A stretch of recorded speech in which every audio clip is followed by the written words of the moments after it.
মনোবীক্ষণ polyclinic, চিকিৎসার জগতে এক দশক। এখন এখানে সব বিষয়ে ডাক্তারবাবু একসাথে তলায়। ফোন করুন 7477999515 এই নম্বরে। জ্যৈষ্ঠ পেরিয়ে আষাঢ় পড়ে গেলেও এখনও দক্ষিণবঙ্গে দেখা নেই বর্ষার। শুকিয়ে কাঠ মাঠঘাট। তবে বৃষ্টি না হওয়ায় আমন ধান চাষ হবে কিভাবে তা নিয়ে চিন্তায় ঘুম উড়েছে কৃষকের। বহরমপুর শহরে এবার লাইফস্টাইল ক্লাব।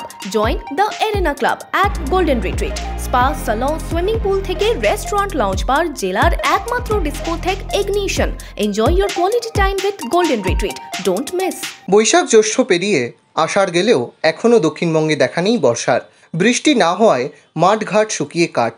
তবে বৃষ্টি না হওয়ায় আমন ধান চাষ হবে কিভাবে তা নিয়ে চিন্তায় ঘুম উড়েছে কৃষকদের। মূলত জ্যৈষ্ঠ আষাঢ় মাসে আমন ধানের বীজ বোনা হয়। শ্রাবণ ভাদ্র মাসে মূলত জমিতে রোপণ করা হয় বীজ। অগ্রহায়ণ পৌষ মাসে ধান কাটা হয় জমি থেকে। তবে এই বছর জ্যৈষ্ঠ পেরিয়ে আষাঢ় পড়ে গেলেও এখনও দেখা নেই বৃষ্টির।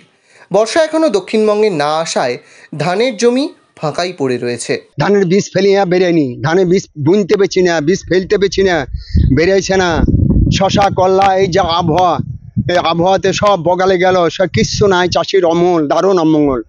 ধান কবে বীজ ফেলবো আর কবে ভুঁই পুঁতবো, কবে পাড়াবো বীজ, কিভাবে কি করবো তা আমরা বুঝে উঠতে পারছি না। ফসল মজা সব পাল হয়ে গেল। সবজি মাঠে ব্যাটারও নাই, জল বাগরে তাতে নষ্ট হয়ে গেল। ধান তো আষাঢ় মাসের পয়লা হইলো, কবে ধান পুঁতবার কবে হবে, বীজ বপন কবে করব। পাট থেকে সবজি সবকিছুই এখন জলের অভাবে ধুঁকতে বসেছে। আবহাওয়া দপ্তরের পূর্বাভাস কয়েকদিনের মধ্যেই দক্ষিণবঙ্গে বর্ষা আসতে পারে। প্রাক বর্ষায় শুরু হতে পারে বৃষ্টিও।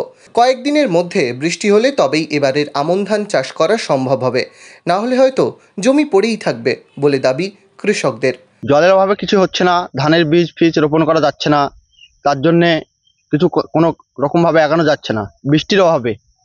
তাতে পাট চাষ করার জন্যে, পাট চাষ তো মার খাচ্ছে চাষি, পাট হচ্ছে না ভালো, পাট বড় হয়নি বৃষ্টি জলের অভাবে। বৃষ্টি হলে বীজ ছড়ানো হলেও তার জমিতে পুঁততে কয়েক মাস সময় লাগবে। তারপর সেই ধান কেমন হবে তা নিয়েও চিন্তায় কৃষকরা। বর্ষা জলই তো নাই, আর এদিকে বর্ষা ঢুকবে, তার আগে বীজ পাড়ানো তো সময় দিতে হবে, তাও তো নাই, হচ্ছে না। এখন ডিপ আছে মাঠে, সেটাও তো চলছে না, কি করা যাবে? এতে সব দিক দিয়ে সমস্যা হয়েছে। ধান চাষ শুরু না হলেও এখনও বৃষ্টির দিকেই তাকিয়ে কৃষকেরা।